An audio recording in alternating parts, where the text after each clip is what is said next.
जयपुर गांव था। रात के 11 बज रहे थे। पूरा गांव सो रहा था, पर माँ शारदा और बेटा रमेश को नींद नहीं आ रही थी। वो हॉल में सोफे पे बैठ के टीवी देख रहे थे। रमेश की पत्नी अनामिका गर्भवती थी। बिना आराम किए सुबह से शाम तक वो घर का सारा काम करके बहुत थक चुकी थी।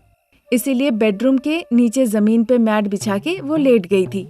बिस्तर पे उसकी 5 साल की बेटी नीता सो रही थी। सर में दर्द होने की वजह से अनामिका एक कपड़े से बांध लेती है।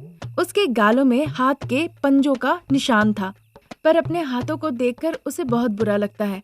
वो मनी मन खुद से कहती है, हे ईश्वर, अगली बार जब जन्म दीजिएगा तो मुझे औरत मत बनाइएगा, ऐसा कि पुरुष रूप में भी जन्म मत दीजिएगा, मुझे जानवर रूप में जन्म दीजिएगा। और अगर ऐसा ना हो पाए तो हे ईश्वर, मुझे अमीर लड़की बना के जन्म देना, ताकि दहेज की वजह से सास और पति से ऐसी लांछन न सहना पड़े। रानी जैसी जिंदगी हो, जो कि जीवन में सबसे महत्वपूर्ण है। प्रार्थना करके अनामिका आंखें बंद करती है। थकी हुई अनामिका की आंखें बंद हो जाती है और वो धीरे धीरे सो जाती है। सोफे में बैठ के टीवी देख रही शारदा घड़ी की तरफ देखती है। उस वक्त घड़ी में 11:20 हो रहे थे। फिर माँ और बेटा हॉल से धीरे धीरे बेडरूम में जाते हैं, जहाँ पे अनामिका सो रही थी। बिस्तर पे नीता नींद में बेहोश थी। माँ और बेटा जाके ये भी जांच करते हैं कि अनामिका सच में गहरी नींद में है या नहीं। उन दोनों को लगता है कि अनामिका सो नहीं रही है, वो अभिनय कर रही है। तभी शारदा कहने लगती है, बेटा रमेश, तुम उसके पैर पकड़ो, मैं उसका गला पकड़ती हूँ। सांस में ले पाने की वजह से छटपटाएगी और खुद ही जान दे देगी। फिर हम उसे लेक में जाके फेंक आएंगे। सभी को लगेगा आत्महत्या कर ली है। माँ, हम लोग अपना हाथ इस्तेमाल नहीं करेंगे, नहीं तो कई दफे उंगलियों के निशान शरीर में रह जाते हैं। अगर उसके पिताजी रघुपति को किसी भी तरह से शक हुआ तो वो पोस्टमार्टम करवा सकते हैं। फिर हमने मारा है ये साबित हो जाएगा। फिर तो हमारा जेल हो जाएगा। नहीं नहीं, मुझे नहीं जाना। इसीलिए मैं एक तकिया लेकर उसके पैरों को दबाता हूँ और तुम दूसरा तकिया लेकर उसका मुंह दबा दो। ये तो अच्छी बात है, चलो वही करते हैं। ऐसा कह के रमेश एक तकिया लेता है और दूसरा तकिया अपनी माँ शारदा को देता है। फिर दोनों मिलके अनामिका की जान लेने की कोशिश करते हैं। तभी अचानक से अनामिका अपनी आंखें खोल लेती है। उसे देखकर दोनों आश्चर्य हो जाते हैं और एक दूसरे को देखने लगते हैं। ज्यादा दहेज के लिए आप लोगों ने मुझे मारा, पीटा, गालियां दी, खाना नहीं दिया, ये सब कुछ मैंने सह लिया, बस इसलिए क्योंकि आप लोगों ने मेरी बेटी को 2 वक्त बस खाना दे रहे हैं। पर आज आप लोगों को मेरी जान लेने में थोड़ी भी झिझक नहीं हुई, ये जानते हुए कि मेरे पेट में एक बच्चा पल रहा है। इसके बाद भी यहाँ रहना मेरा सही नहीं होगा, ये बात समझ गई हूँ। क्या तुम घर छोड़ने का हमें धमकी दे रही हो? नहीं सासू माँ, वैसे तो मैं चली जाऊंगी, पर जाने से पहले एक बात कहना चाहती हूँ। आप औरत नहीं है, चूड़ी बिंदी पहन के साड़ी लपेट के आप बस एक मूंछों वाले आदमी से कम नहीं। ऐसी बातें सुन के शारदा को बड़ा गुस्सा आ जाता है। वो अनामिका के गाल पे कस के एक थप्पड़ लगाती है। अनामिका के आंखों से आंसू बहने लगते हैं। उसके आंसू के 2-3 बूंद नीता के ऊपर गिरता है। वो नींद में ही उठ के देखने लगती है। शारदा जल्दी से मारना बंद करती है। अनामिका के गाल लाल हो चुके थे। अनामिका बहुत कोशिश करने के बावजूद उसके आंसू रुक नहीं रहे थे। लगातार उसके आंखों से आंसू बह जा रहे थे। नीता सारी बातें थोड़ी थोड़ी समझ लेती है। माँ, दादी और पिताजी मिलके आपको मारे हैं ना? नहीं नहीं बेटा, वो मुझे क्यों मारेंगे भला? वो तो कल क्या पकाना है इस बारे में कह रहे थे। ठीक है, फिर मैं थोड़ी देर में बाथरूम से आती हूँ। ऐसा कह के नीता बिस्तर से उतर के चली जाती है। पता नहीं कैसी किस्मत है मेरी। माँ लक्ष्मी भी अमीरों के घर में ही रहती है, मेरे जैसी गरीब बहू के घर में आती ही नहीं। चाहे मैं जितना भी कोशिश कर लूँ उन्हें रोकने की, कुछ भी कर लूँ, पर वो कैसे भी मुझे छोड़ के चली जाती है। हाँ, माँ लक्ष्मी को भी बस अमीर लोग ही चाहिए, उन्हें बदबूदार गरीब बिल्कुल पसंद नहीं। पर क्यों वो ज्यादा दिनों तक उनके साथ नहीं रहती? क्योंकि आप जैसे लोग चाहे कितना भी हो कभी खुश नहीं रहते, हमेशा आप लोगों को और चाहिए। मैं अपनी बेटी को लेकर चली जाऊंगी, आप मुझे मार के अपने सर पाप का बोझा क्यों लेना चाहती है बताइए। इस तरह कह के वो अपने कपड़े समेटती है। जैसे ही नीता बाथरूम से आती है वो उसे लेकर बाहर आ जाती है। रमेश मुंह पे दरवाजा बंद कर देता है। नीता बुलाती है पर वो जवाब नहीं देते। वो चलते चलते रात में गांव से निकल आते हैं। जब वो जंगल के रास्ते में जा रहे थे बहुत बारिश शुरू हो जाती है। बिजली और बारिश से खुद को बचाने के लिए वो जाके एक बड़े से पेड़ के नीचे छुप जाते हैं। तभी एक बुजुर्ग औरत एक छाता लेके उस तरफ से आ रही थी। गर्भवती अनामिका को देखकर वो अपने कुटिया ले जाती है। वो बुजुर्ग महिला कहती है कि वो कुटिया उसी का है। वो पास के ही लक्ष्मी देवी मंदिर में काम करती है। अनामिका कहती है उसके लिए भी वो एक काम ढूंढ दे। ये सुन के वो महिला कहती है, लक्ष्मी देवी के मंदिर में सीढ़ियाँ साफ करना होगा और बिंदी लगाना होगा। बहुत सीढ़ियाँ हैं लेकिन। करूँगी चाची, अपनी बेटी के 2 वक्त के निवाला के लिए मैं कोई भी काम करने के लिए तैयार हूँ। ऐसा कहकर गर्भवती होने के बावजूद अपनी बेटी नीता को साथ में लेकर वो माँ लक्ष्मी देवी मंदिर चली जाती है। पास के ही झरने से पानी ले आकर मंदिर की सीढ़ियों को साफ करती है और उसकी सजावट करती है। वहीं पे मंदिर में भक्तों के द्वारा दिए गए प्रसाद फल मूल खाती है और जो दान दक्षिणा के पैसे होते थे उसी को वो बचा के रखा करती है। दिन गुजर रहे थे।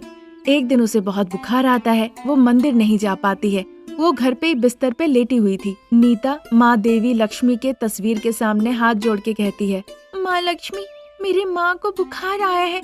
यहाँ पे कोई नहीं है देखभाल करने वाला। मैं छोटी बच्ची हूँ, मुझे नहीं पता क्या करना चाहिए, इसीलिए मेरी माँ आज मंदिर की सीढ़ियाँ साफ करने नहीं आ पाई। आप नाराज मत होना माँ पे।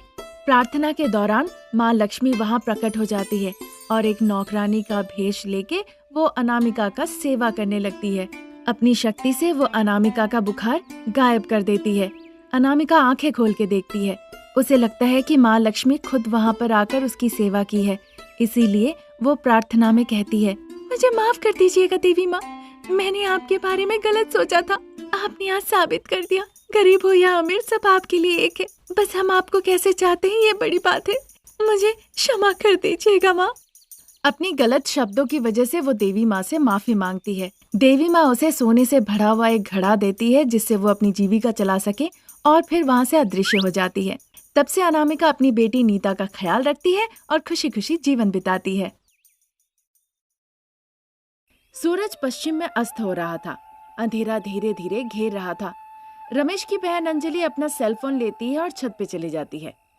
छत पे खड़े होकर वो अपने भाई रमेश का घर लौटने का इंतजार कर रही थी ताकि जब रमेश घर लौटे तभी उसे गली के अंत से ही वो छत से देख लेगी। वो नजरें टिकाई हुई थी गली में कि देखती है कि रमेश गली के रास्ते से होकर घर की तरफ आ रहा है। तभी वो भागते हुए अपनी माँ शारदा के पास हॉल में जाती है। माँ, भैया आ रहे हैं, तुम जाके उस महिला को कहो कि वो सो जाए। मैं जा रही हूँ कपड़े सुखाने के लिए। अरे हाँ, मैं तो उस बारे में भूल ही गई थी। ऐसा कह के शारदा हॉल से किचन की तरफ आती है। किचन में गर्भवती अनामिका थी जो रोते रोते खाना पका रही थी। उसे देखकर शारदा निष्ठुरता के साथ कहने लगती है, बहुत रोना धोना हो गया और बहुत खाना भी पका ली। बहू रानी, तुम्हारे पति, मेरा बेटा घर लौट रहा है, जाओ जाके सो जाओ। और याद रखना, हमेशा की तरह उसे देखकर मुस्कुराना कुछ मत कहना, नहीं तो मुझे पता है क्या होगा सासू माँ। कम से कम डर के मारे ही तुम तो दायरे में रहोगी, नहीं तो मेरा बेटा को अगर शक हुआ ना। अपनी बड़ी बड़ी आंखें करके शारदा उसे धमका के कहती है। अनामिका उसे देखकर बहुत डर जाती है। उनका वो भयानक चेहरा देखकर चुपचाप डर के मारे वो बेडरूम में जाके सो जाती है। ठीक उसी वक्त रमेश घर लौट आता है। घर लौट के पार्किंग करते करते वो देखता है कि उसकी बहन कपड़े सुखा रही है। जैसे ही उसे लगा कि भैया देख रहा है, वो तुरंत अपने हाथों को दबाने लगी मानो कि उसके हाथों में बहुत दर्द हो रहे हो। रमेश देखता है पर बिना कुछ कहे हुए वो घर के अंदर चला जाता है। रमेश के हाथ में लंच बॉक्स था। माँ, माँ। जब रमेश 1-2 बार मामा चिल्लाता है, शारदा अपना चेहरा लटकाते हुए धीरे धीरे अंदर से चल के बाहर निकल आती है। वो रमेश के हाथ से लंच बॉक्स लेती है और फिर अंदर चली जाती है। शारदा को देखकर रमेश को लगता है कि शायद वो बहुत ज्यादा थक गई हो। बेचारी मेरी माँ दिन भर काम कर करके थक जाती है। बहन के भी हाथों में दर्द हो रहे हैं सारे कपड़े धो के सुखाने में। एक नौकरानी रख लेता हूँ, थोड़े पैसे लगते हैं तो लगने दो। यही सब सोचते सोचते वो बेडरूम में जाता है। देखता अनामिका बिस्तर में लेटी हुई है। वो नाटक कर रही थी सोने का, पर उसके आंखों में आंसू थे जो रमेश ने गौर नहीं किया। वो आकर कहने लगा, अनामिका उठो, अनामिका आज हमें 8 बजे तक चेकअप के लिए जाना है, पता है ना? मैंने ये बात माँ से कह दिया था। माँ ने तुम्हें कहा कि नहीं? उन्होंने कहा था जी, पर काफी वक्त था, ये सोचकर मैं थोड़ा लेट गई ऐसे। मैं 10 मिनट में रेडी होके आता हूँ, तुम चेकअप के कागजात लेकर तैयार रहो, ठीक है ना? अच्छा ठीक है। अनामिका को इस तरह से कह के रमेश वॉशरूम की तरफ चला जाता है। अनामिका डॉक्टर के कागजात लेके तैयार होके इंतजार कर रही होती है। फिर 10 मिनट के बाद रमेश अनामिका को लेकर हॉल में आता है। माँ और बहन को बताता है कि वो अनामिका को चेकअप के लिए ले जा रहा है। फिर बाइक पे बैठा के वो अस्पताल ले जाता है। वहाँ चेकअप के बाद डॉक्टर कहते हैं, मिस्टर रमेश, अनामिका बहुत कमजोर है। क्या वो खाना नहीं खा रही है? फल नहीं दे रहे हैं? दूध, प्रोटीन, लगता है ये सब कुछ भी नहीं ले रही है। आपके घर की सास और ननद बहू रानी को कुछ खाने दे भी है या नहीं? अगर ऐसा ही चलता रहा तो बच्चे और माँ दोनों के जान को बहुत ज्यादा खतरा हो सकता है। डिलीवरी में मुश्किल होगी। जब डॉक्टर इस तरह से गुस्से से कह रहे थे, अनामिका कुछ कह नहीं रही थी।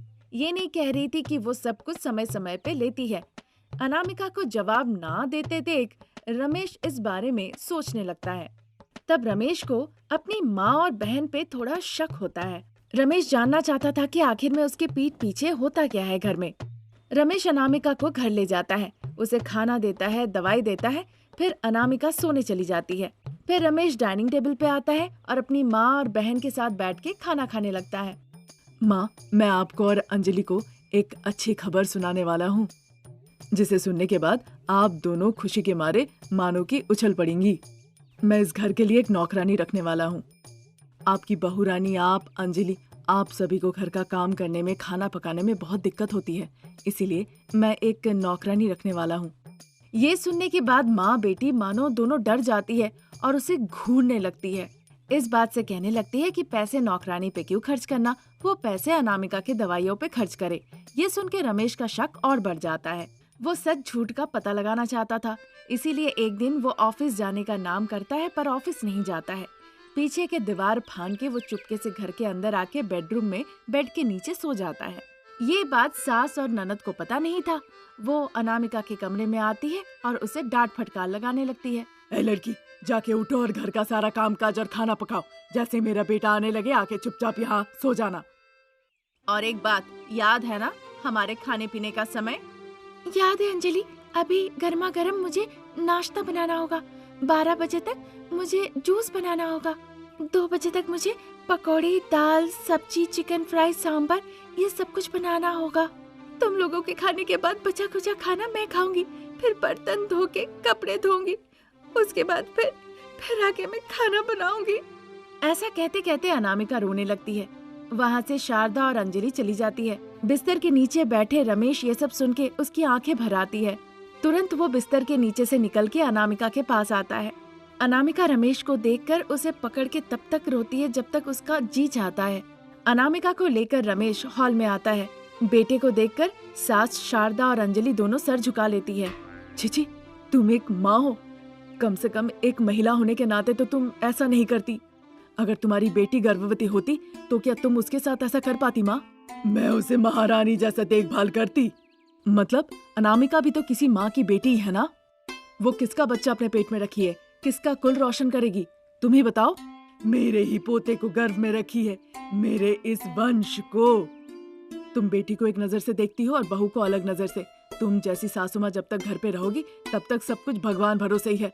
इसीलिए तो शादी के बाद लड़का अपना परिवार लेके अलग हो जाता है। भले ही माँ कोसती है पर आखिरकार कारण तुम ही लोगो। पता नहीं तुम्हें समझ में कब आएगा। छिछि। इस तरह से गुस्से से रमेश अपनी माँ और बहन से कहता है। और एक तुम अंजलि, तुम्हें भी कहना तो बेकारी है। माँ के साथ रह रह के तुम भी माँ की तरह ही हो गई हो। कल दिन शादी के बाद जहाँ तुम जाओगी वहाँ तुम्हें भी एक ऐसी ननद मिले, क्या होगा? अगर तुम इसके बारे में थोड़ा भी सोचती ना तो आज तुम अपनी भाभी के साथ ऐसा नहीं कर रही होती। ऐसा कह के रमेश अपनी पत्नी अनामिका को लेके उस घर को छोड़ के अलग परिवार बसा लेता है। वहाँ अपनी पत्नी का वो ख्याल रखता है, खुशी खुशी जीवन बिताने लगता है।